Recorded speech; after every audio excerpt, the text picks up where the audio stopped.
I'm going to welcome Pierre, who's our guest today, and is going to talk about navigating the path to university. Pierre is the co-founder of CEO and co-founder of H&E Education, and he's joining us today from Canada. So hi, Pierre. Hi, everyone. How are you this morning or this Pretty evening good, on thank your you. side? Yes, evening on my end. Good, thank you.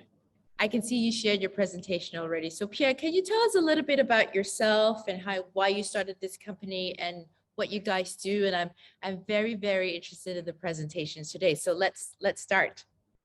All right, sounds good. Thanks for the introduction, Susan. And thank you everyone for attending this talk today. So we will be talking about helping students navigate the path to university. We will be talking about different ways to do that, and mostly we will be focusing on early planning for college admissions. So hold on, let me just make sure everything works well on my end. All right. Can you all see the presentation well? Okay, great, perfect.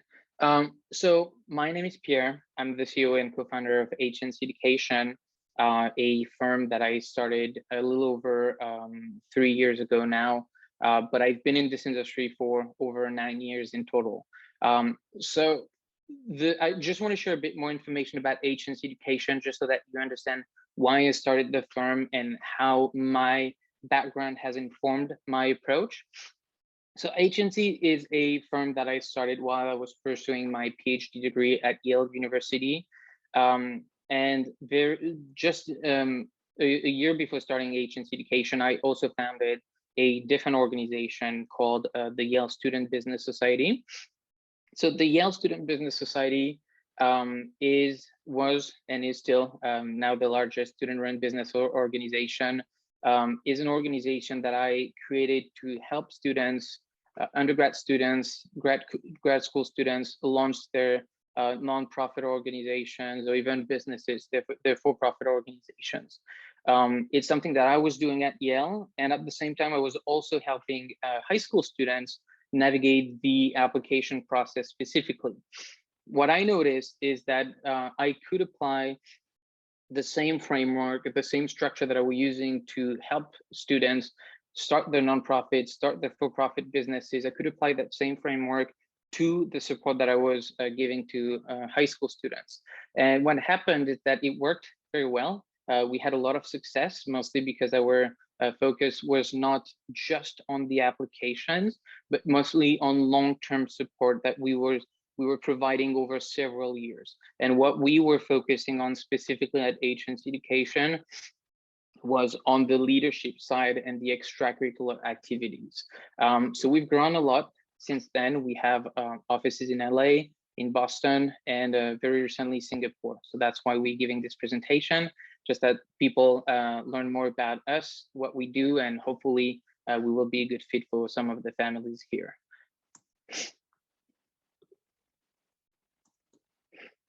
So at HNC Education, our team is made of 100% Ivy League grads, but that doesn't mean that we only work with families interested in Ivy League admissions. We have clients interested in international admissions in general, UK, Singapore, Hong Kong, Australia, and lots of other countries.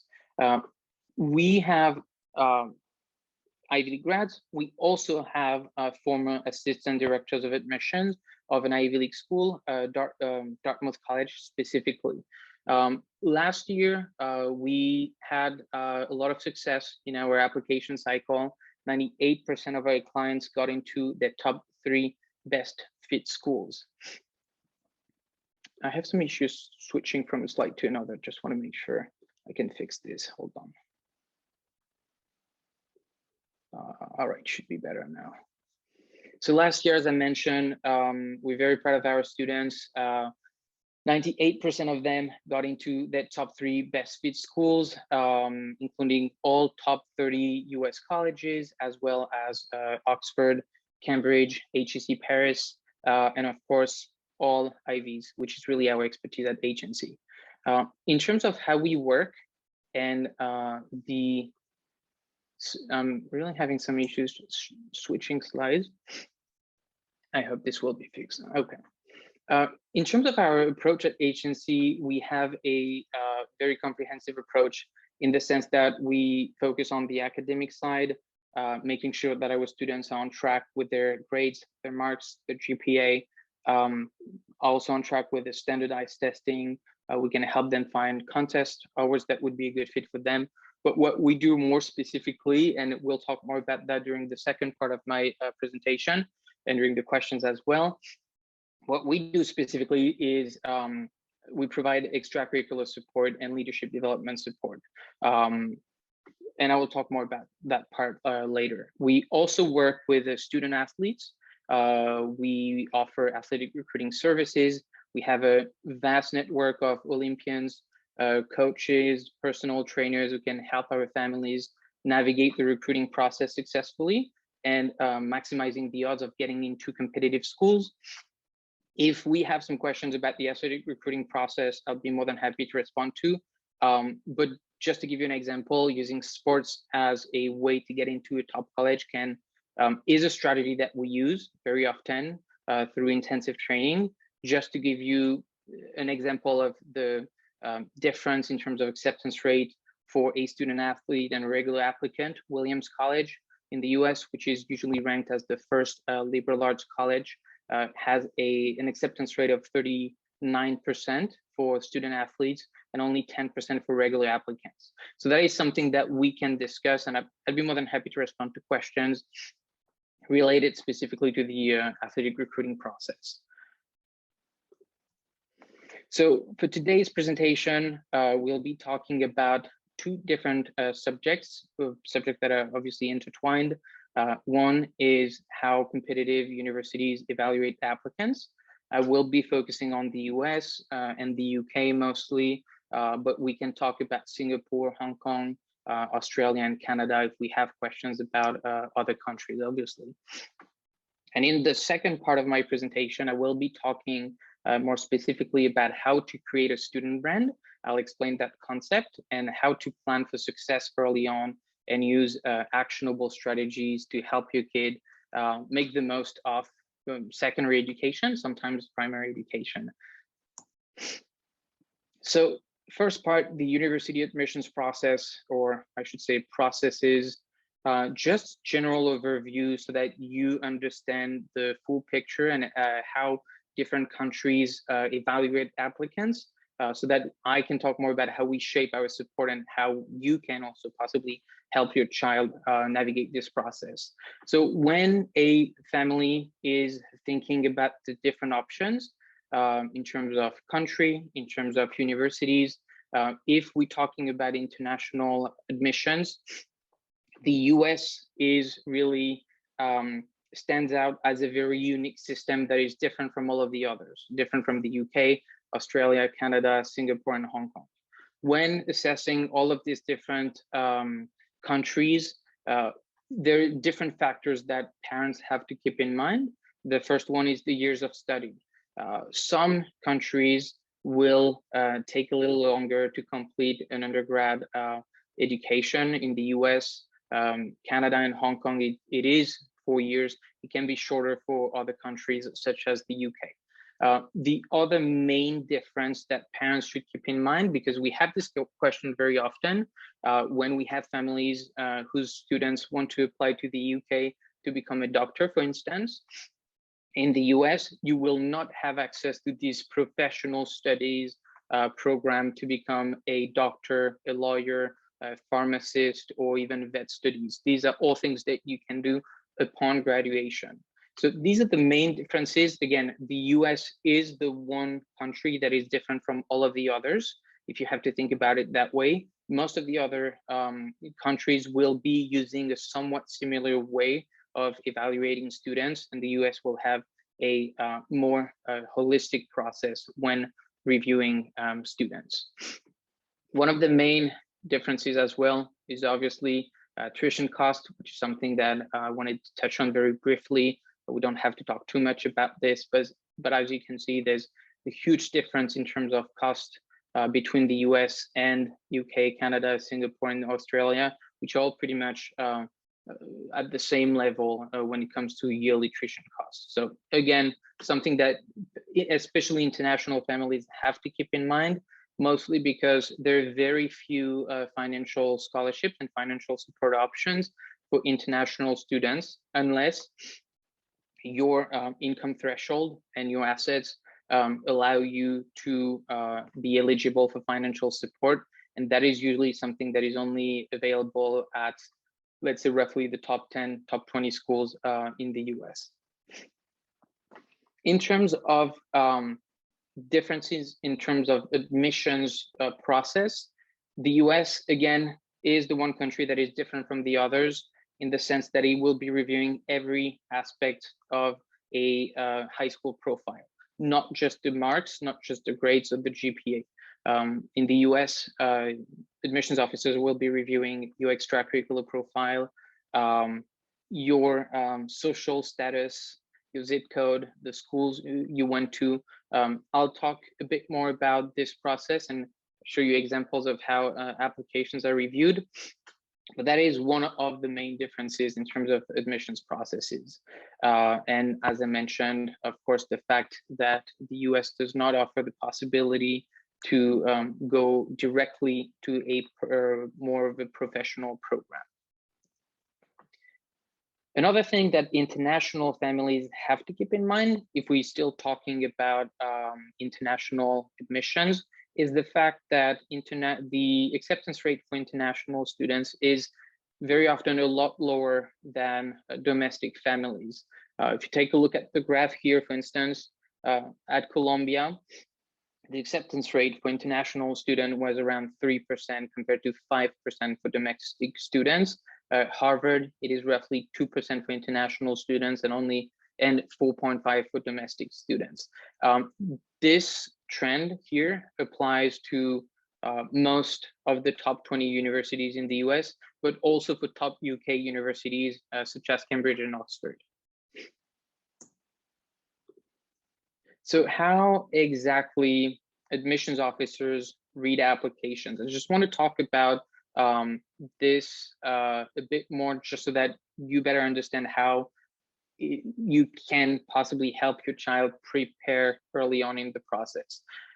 Most of the schools in the world will be using the same system and will be reviewing all of these different aspects, the extracurricular profile, the GPA, the curriculum, but these different variables will weigh differently. In the US, for instance, the extracurricular profile, if we're talking about competitive schools, will carry more weight, for instance, than the academic side. So the way they will be reviewing the academic profile is by taking a look at your GPA, the school curriculum. For instance, in the US, very often admissions officers will try to see if the student has taken the most challenging course load, if the student has gone beyond his school curriculum. They will be taking a look at test results, such as the SAT or the ACT or the BMAT for Oxbridge, the biomedical admission test. And they will also be taking a look at the extracurricular profile, personal projects, awards, contests, potential impact of a project as well. There will be also, and that is the main difference in the US compared to other countries, they will be taking a look at your social status, family income, racial profile. In the US, we're talking about zip code as well. And be more than happy to respond to questions specifically related to the social status. I know that it's something that is that parents do not necessarily think about or have in mind when applying to these schools. And there are ways to not necessarily work around, but use that to your benefit by applying certain strategies. And finally, something that they truly care about is your personality. And that is something that can be conveyed through your activities and ultimately at the very end of the process, the essays and your applications. So I just have this quote here from Raquel Bernard, one of our former assistant director of admissions of Dartmouth. She's one of our counselors. Raquel explained that as an admissions officer, she had to understand each student within their specific context. And there are a number of factors that they had to look at, factors that I mentioned previously. And one of them was the position within privilege and disenfranchisement, again, which is access to resources that may not be available to other students, which basically comes down to the financial situation of a family. Again, it is, we could talk a lot about this part specifically. So if we have questions, we can talk more at the end of the presentation. So keeping everything in mind, I want to talk more about how we can create a student brand, and why we should create a student brand, and why we have to plan early for success. So I have this quote that I use very often from Drew Faust, who was the Harvard president from 2007, and up until 2018, sorry. And Drew Faust said that they could fill their classes twice over with valedictorians, with the top students. What she meant by that was basically that grades and standardized test results don't make the cut anymore. They're just not enough, especially for top schools in the US, but that is becoming more and more true for Oxford and Cambridge as well. Admissions officers at top colleges are looking for more than good students. They're looking for trailblazers. They're looking for students who can create their own opportunities. This is something that we can teach our kids. And there are ways to help them make the best of the education while exploring their passions. Something that I also want to mention is that very often, Nikita can also tell more about that, we have phone calls from clients coming to us just a couple of weeks or a couple of months before the application deadlines, from parents who believe that their kids will be able to get into Yale, Princeton, Harvard, and all of the other top Ivy League schools because they maxed out on the SAT, they're first of their class, they're valedictorians, but they very often don't have a very strong extracurricular profile. Talking about domestic families, international families, Asian families, there is still a myth that just the grades will get you into a good school. And I will talk about a counter example at the very end of a student who didn't necessarily had excellent SAT scores, but ended up getting into Harvard. So that is something I want to mention, and that is really what informs our approach at HNC Education. So what is a student brand exactly? So for us, it's a concept that we use with all of our students. We think about it as a guiding principle for making smart decisions in high school and enable your kid to spend her time wisely by focusing on the activities that truly matter to your student. And that usually means activities that are not required. Too often, parents believe that community service that is required by your high school or your school, depending on the system you're going to, should be sufficient as an extracurricular activity. The rule is that if it's required, it's not going to help you. So activities, spending time wisely means spending time on activities that are not required and activities that your child truly enjoys doing outside of the classroom.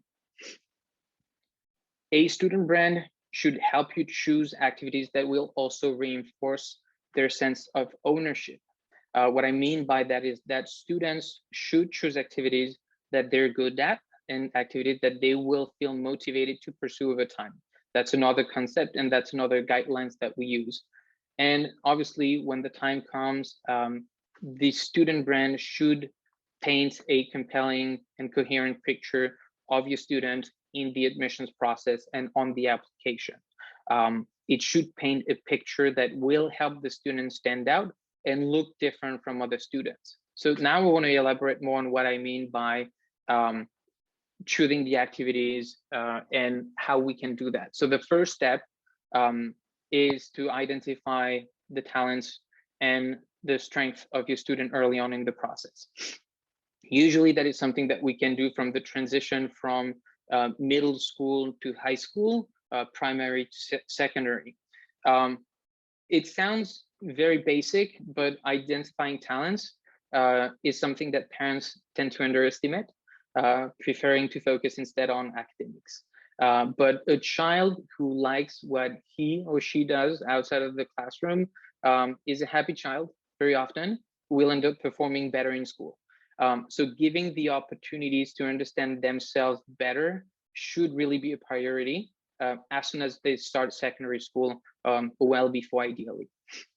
So one way to do that is to ask a couple questions. For instance, what qualities or abilities do teachers, coaches, friends, family members, classmates value most in your child? Or focusing more on the academic side, which academic subjects and extracurricular activities come naturally to your child?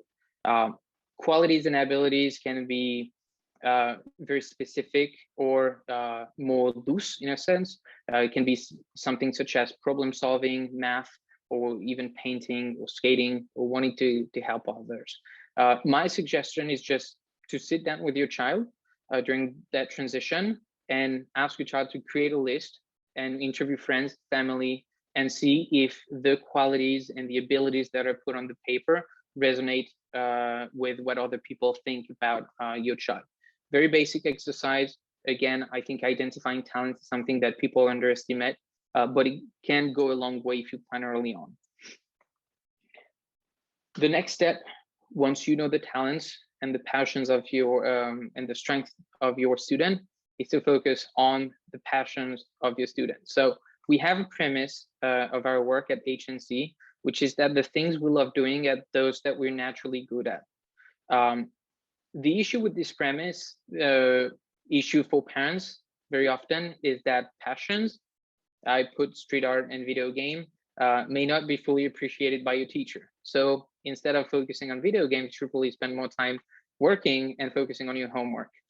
What we recommend at HNC Education is to keep your passion, regardless of the passion. Can be video games, can be skating, can be street art. It doesn't have to be necessarily focusing on math. It doesn't have to be reading. So what we do is we combine talent, passion, and we add a bit of creativity. So I'll give you some examples, for instance, just so that you can better understand how we do that, how you can do that also with your child, how you can combine passion and talent. And I'll give you also a concrete example of one of our students. So if we take 3 different talents, for instance, debate, math, and a student who's a great writer, and 3 different passion, robotics, horseback riding, and art, how can we possibly combine a talent and a passion?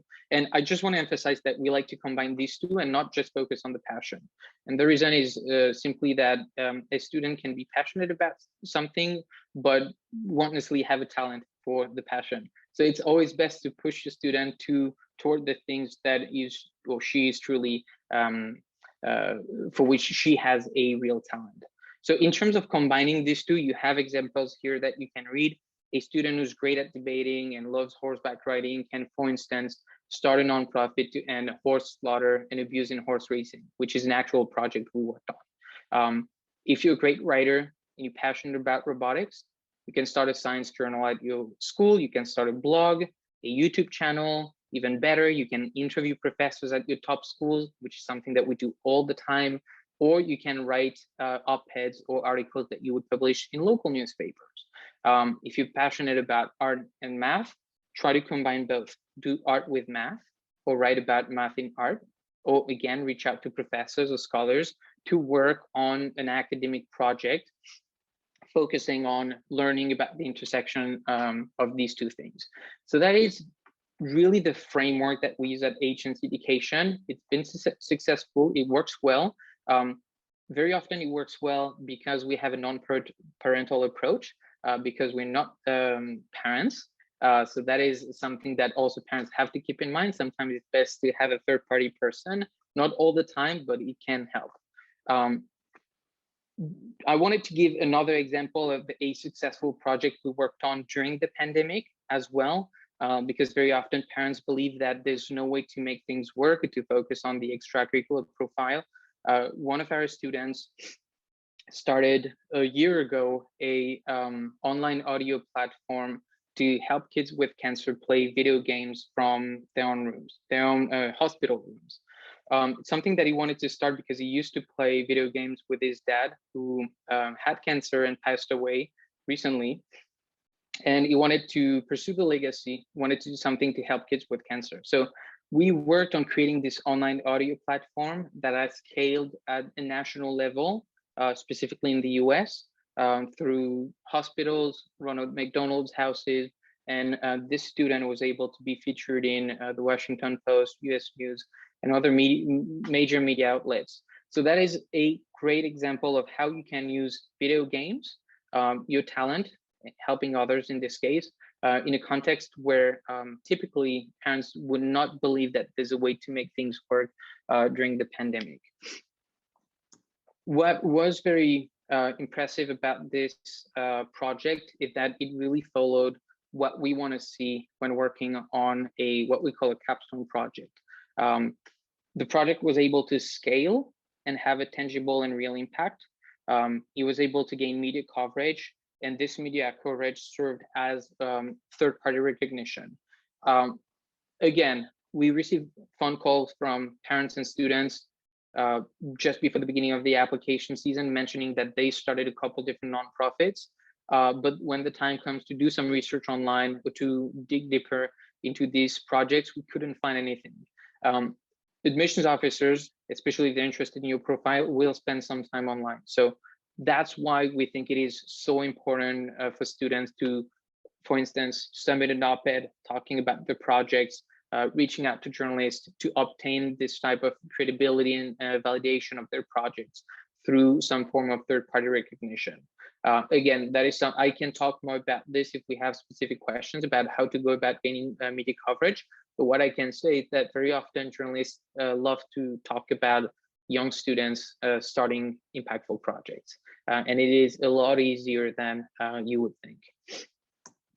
Wanted to talk about another example, one of our students, Ahmed Al-Sheikh, who's now our first student ambassador, who has been representing HNC Education internationally. Ahmed Al-Sheikh has a pretty interesting profile. He was able to write an outstanding essay on his unique interest in politics, and he was able to make up for what was a standardized test result that was way below the 50th percentile of the students who got into Harvard. Ahmed Al-Sheikh advocated New Mexico for a voting rights bill for felons to protect the rights of ex-felons to participate in the political process. He testified in New Mexico House of Representatives Committee to introduce a benefit bill for corporations, again in the state of New Mexico. He went to the White House and met Mike Pence to discuss foreign policy, and ultimately was able to write an outstanding essay that really made up for what was actually a poor SAT score. So that is just another example, a concrete example that we can make public because Ahmed Al-Sheikh is one of our employees now, of a student who was able to craft a very impressive profile over the years and get into the best school in the world by focusing on the extracurricular profile even more than the GPA or the standardized test. So that's the overview of how we work. Of course, I'd be more than happy to respond to any questions about the admissions process, how to create a student brand, or even questions about our services if you have any.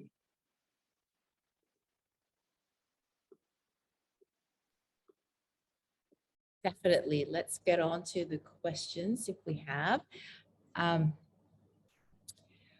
Are we okay to share the slides later? This is going to be recorded, so anybody can watch it again later. I will send you the recording. Is that okay with you, Pierre? Do you want me to stop sharing? Yes, please. Yes, of course. Okay, so we will send the recording to everybody later so you can watch it and you can also look at the slides again. Sounds good. For sure.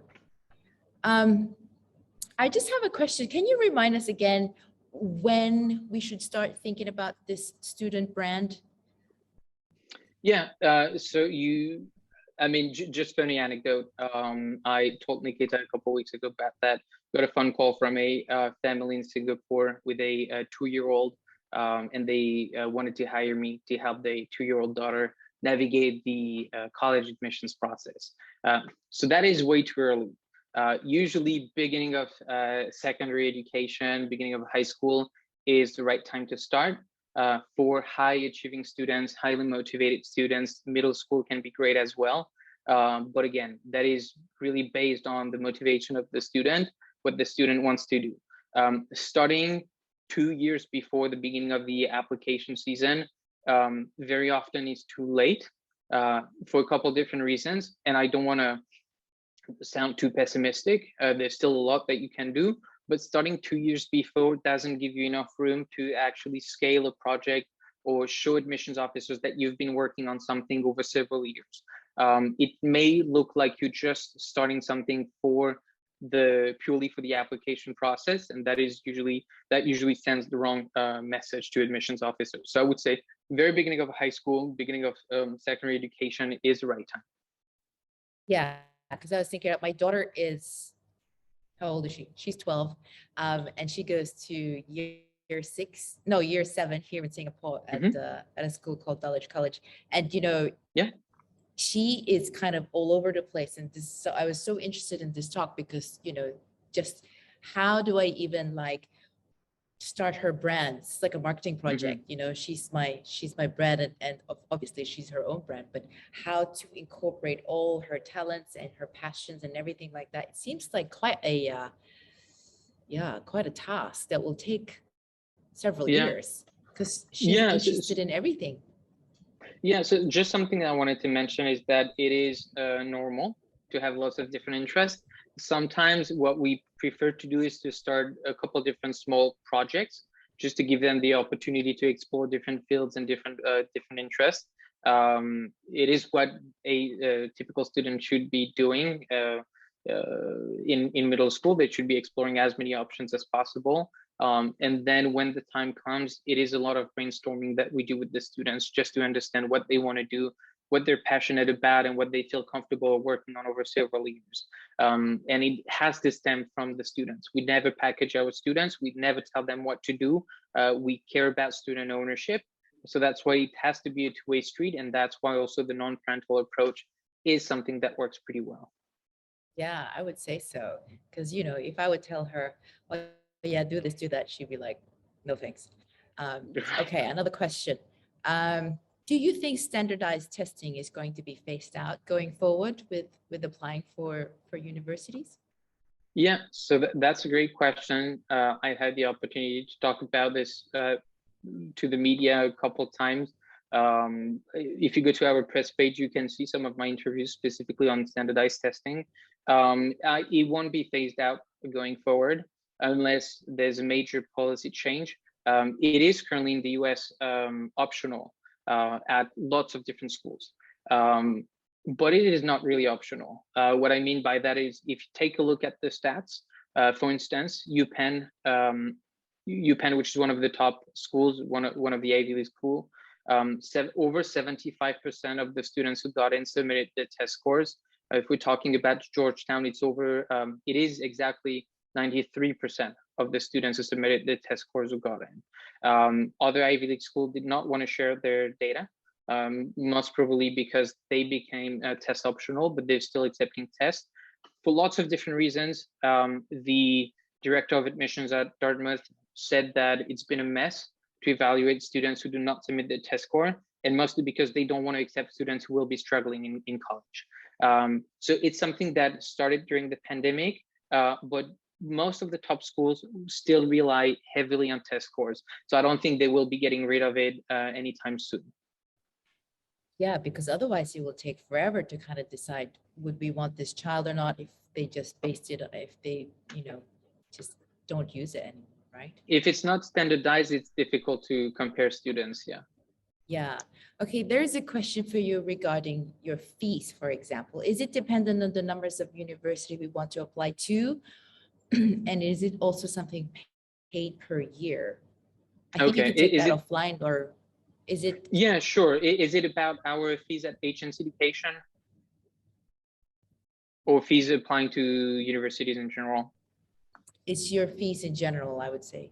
Yeah, so we have different fees depending on the consultant, depending on the level of support. We have lots of different options. Nikita, if you can send maybe a link to the consultation page, or maybe share your email address. That way, if people are interested in talking about our services specifically, we have an initial free consultation during which we can talk about our services more in depth, and would be more than happy to, of course. Yeah, definitely. Yes, Thank you. I'm doing that. Hi, everyone. I would quickly like to introduce myself. My name is Nikita. Pierre took my name a couple of times and everybody must be wondering who is she. So I'm based out of Singapore and I'm working in the education space since last 6 years now. And I'm helping HNC with the business development initiative in the APAC region. More than happy to take your questions regarding our services and how we work. Just to give you a little bit background, I joined HNC very recently, like 6 months back. Since last 9 months, I'm working with them, but 6 months I'm working with them full time. And during the process, I realized because being on the family side, talking to families and working in the education space, I know there are not a lot of companies who focus a lot on the student brand, and also they do not have the right resources sometimes to help families, run such kind of help students run a project at an in-depth level. And when I've been through that my introduction with HNC and how they work, I realized the amount of work that goes behind. And I also shared that with Susan during my initial conversation, how counselors take that extra effort in terms of understanding, what passion the student has, where his exact true talent is, and then connecting the dots to create a creative project and that can make them unique. It's pretty amazing, and I would love to talk about it. If you have any queries one-on-one, I'm sharing the in consultation link with you guys over in chat box, so feel free to drop your messages. Over to you. Thank you so much. Go ahead with the questions. Yeah. Yes.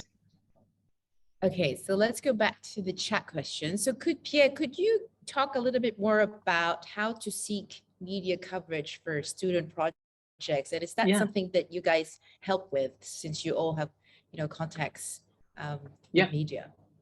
Yes, of course.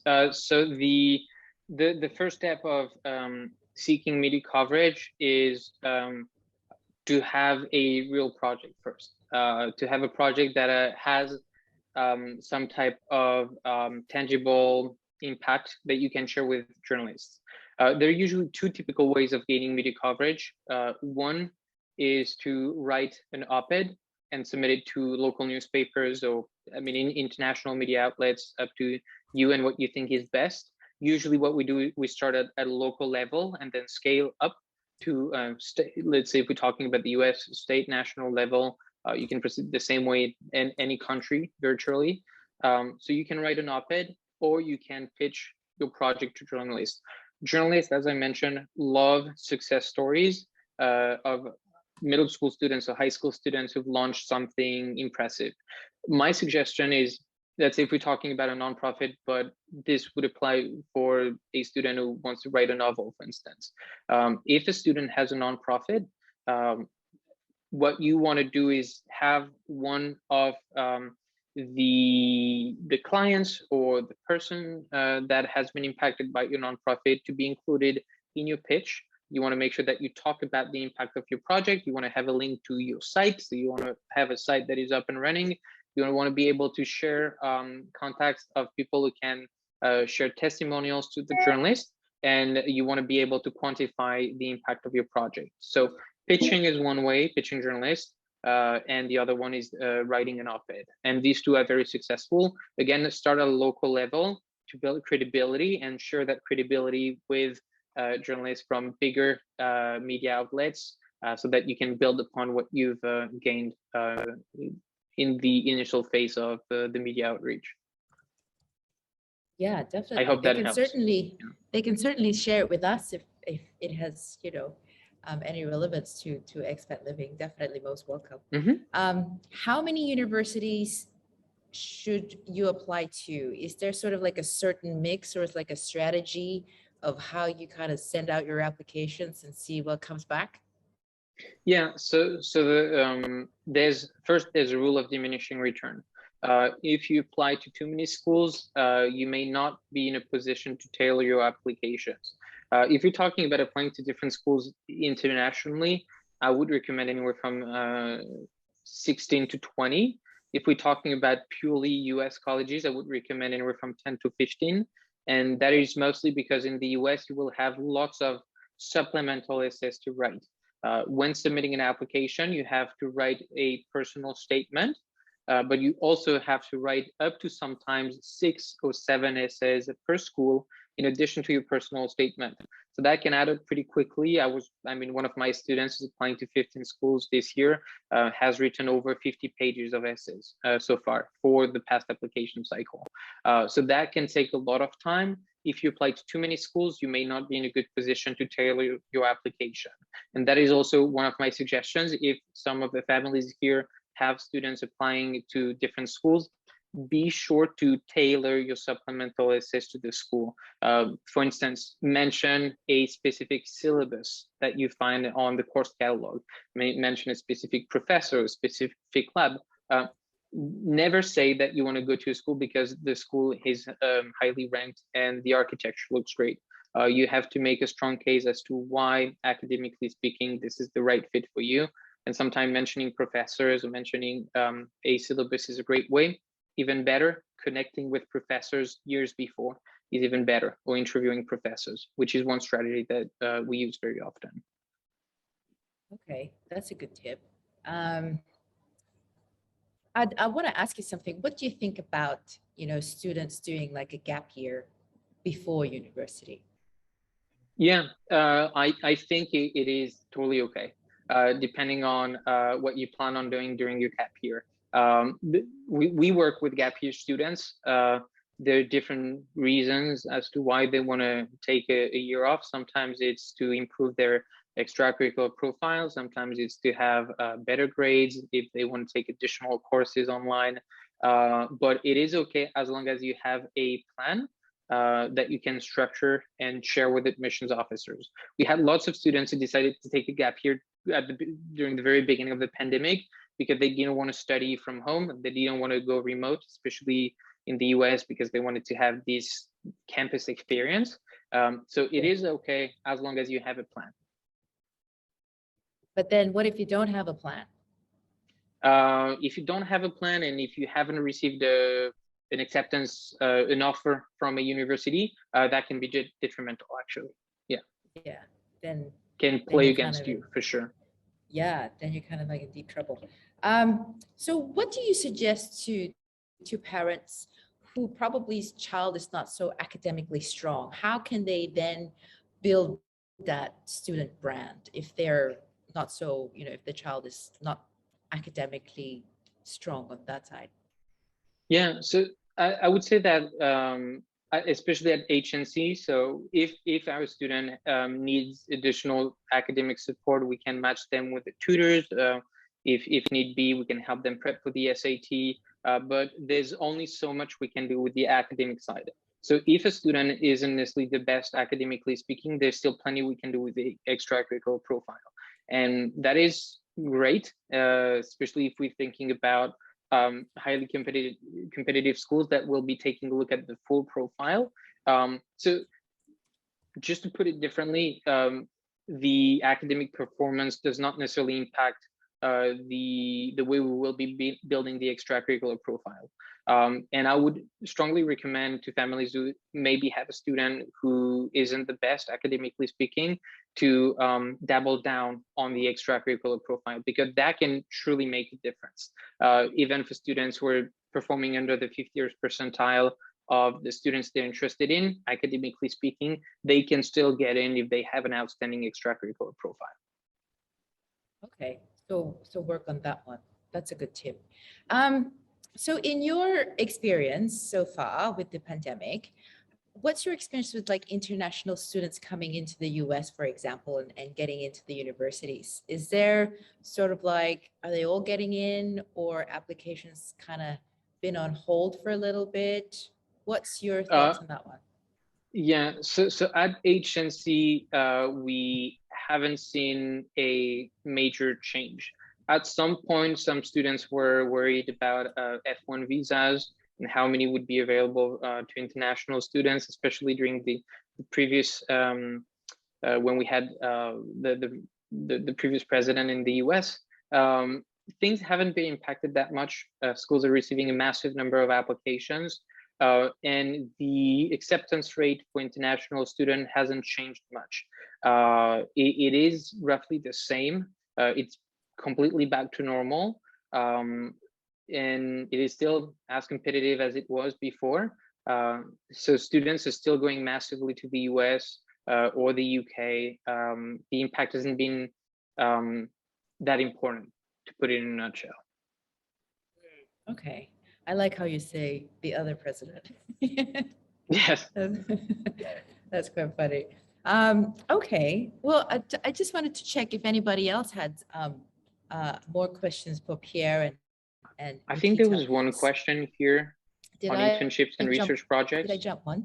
Yes. Any feedback on internships and research projects, the value they hold in an application? Oh, yes. Yeah. So they have a lot of value, provided that the internship or the research project is not obtained through connections that are too close to the student. What I mean by that is, for instance, one of our students interned at her dad's firm, law firm. That doesn't necessarily look great on your resume, because we know that you haven't necessarily put in a ton of effort to obtain this internship. But in general, internships can look great. I actually have an article with US News that will be published next week, in which I talk about how to obtain internships. Research projects also are great. Can be independent research projects, or can be research projects that a student will be working on with professors. And that is something that is feasible, provided that you come up with not a pre-existing, but with a project that you can pitch to professors and see if they would be willing to use their expertise to help you run your project. One of our students in Spain was working with a professor in Stanford on a very high-scale project that she initiated, and she got into Stanford. But that is a possibility. These are all things that you can do. Again, you cannot do that a year before the application season, but if you plan early on, there's a lot that you can do. Students need to be ambitious and need to realize that there are plenty of opportunities out there. Okay, so you can't just, say, I'm interested in my dad's, business or something like that. It has to be something that you kind of can show that you've gone for yourself and Yeah. things like that. That's okay. That's a good feedback. Another one, do you help getting scholarships?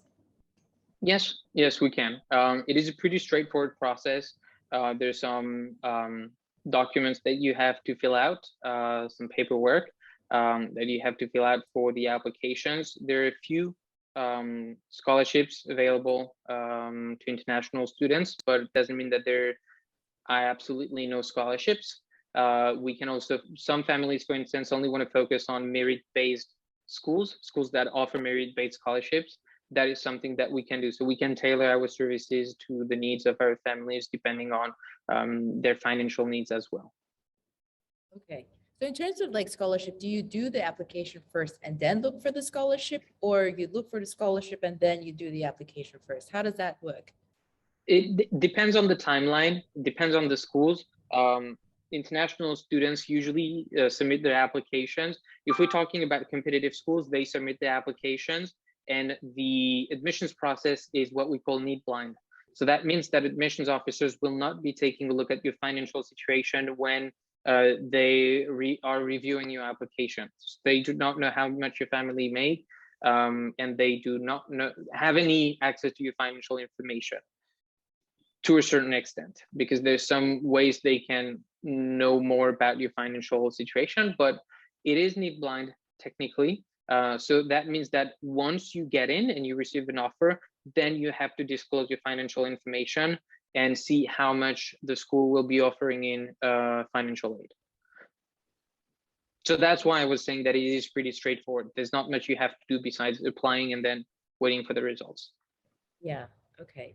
And this is a question for Nikita. Nikita, do you already now, because I know you're quite new in Singapore, do you have any contacts with the international schools that maybe, you know, they say, okay, go and see Nikita and Pia and they can help you out? I'm not new in Singapore, I think, today. No, I mean the company, like the agency. Company is To new in agency, yeah. Singapore, yeah, and we are reaching out to the schools, doing that outreach to develop that relationship. Of course, schools already have counselors in place, so those who have may not be willing to, have those kind of relationships. But schools which are struggling to have have a strong counseling team, they are open, and they want us to do webinars. So we are in the process of, finalizing that with some schools. Okay, perfect. That's really good to know. And it's also good to know that you guys are here and we can always kind of drop you an email and say, hey, you know, Pierre, Nikita, we need your help with all of the applications and just advice, for example, as well. One more question for you. Are you aware of any virtual internship platforms for high school students? Yes. So one of them, so something that high school students can always do is go to platforms where you can find job posts and take a look at what's available and offer to help for free. That is something that we do all the time, and you can do that very successfully. My main suggestion with the internships is to avoid the traditional path of partnering with a firm that will guarantee you a position at a company or nonprofit organization. I prefer to avoid that for a couple of reasons. Very often, several students will be putting the same organization or corporation on their profile. That may be a bit of a red flag. But also, I encourage my students to create their own internship opportunities. So the way you can do that is by looking for internships that are based on your interests, and then reaching out to organizations and corporations, even if they do not have any job posted on any site whatsoever. They're always looking for people who can help. Most likely, it will be an unpaid internship, but it would look great on your resume, and it can lead to outstanding letters of recommendation. If you ask your advisor at a corporation or nonprofit to talk about how you ended up getting this internship, admissions officers will be impressed by the fact that you actually reached out and were able to obtain this position. So my suggestion, again, you do not have to pay a couple $1,000 to get a guaranteed internship. Instead, craft your own internship and send 20, 50 emails to organizations, corporations, and most likely you will end up getting some type of positive feedback at some point. Okay. This is sounding like quite a big project for me and my 12-year-old daughter. I think we better start soon. So Pierre, any last words or any,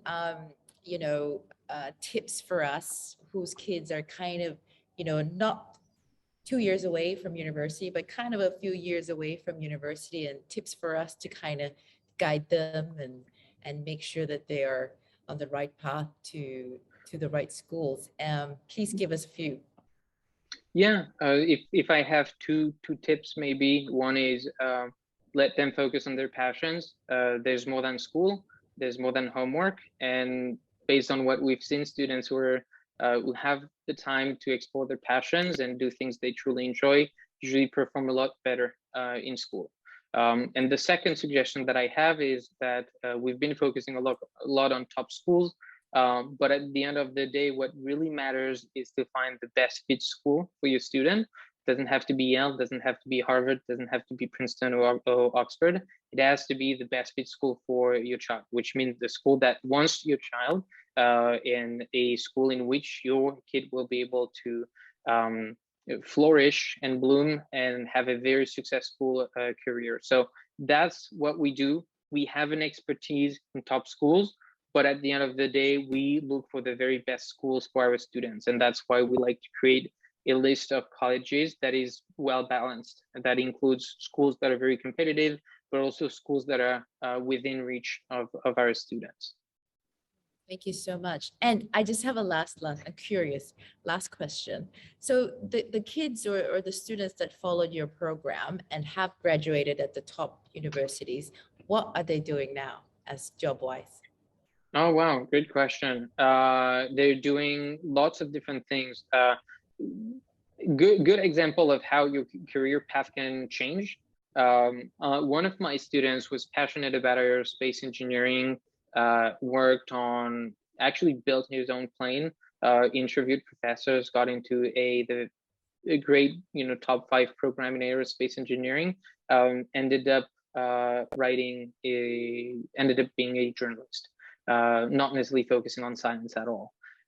So that is the beauty of, I would say, the US education system, which is that once you start, you have the opportunity to explore lots of different fields without necessarily focusing right away in one major in particular. It is somewhat different in the UK and other countries, which also, these countries have their own also benefits in the sense that if you know what you want to do, you can go straight to that professional path. But some of them are policymakers, some of them have started their own nonprofits. One of them has grown his nonprofit in college and is now working full-time and making money using the nonprofit that we worked on together. So that is very fulfilling, and I'm on the board of the nonprofit. So there are lots of they've been doing lots of outstanding things. Wow, that is quite impressive. Wow, very good. Okay, well, we're ran out of time. Thank you so much for tuning in from Canada, Pierre, and thank you so much, Nikita. Nikita, we're going to share your contacts for everyone who's here in Singapore and Pierre's contacts as well. And hopefully you can help us on our journey to the right universities for our children. Thank you so much for today and this morning. Thank you everyone who tuned in this morning. If you have any more questions, please send them in so that I can forward it to Nikita and Pierre. And that's it for me. Thank you, Susan. Yes. Thank you, Susan. Thanks everyone for the questions and for attending the talk. Session. Yeah, we really appreciate it. It was great. Thank you. Bye-bye, everyone. Stay safe. Bye. See you. Bye-bye.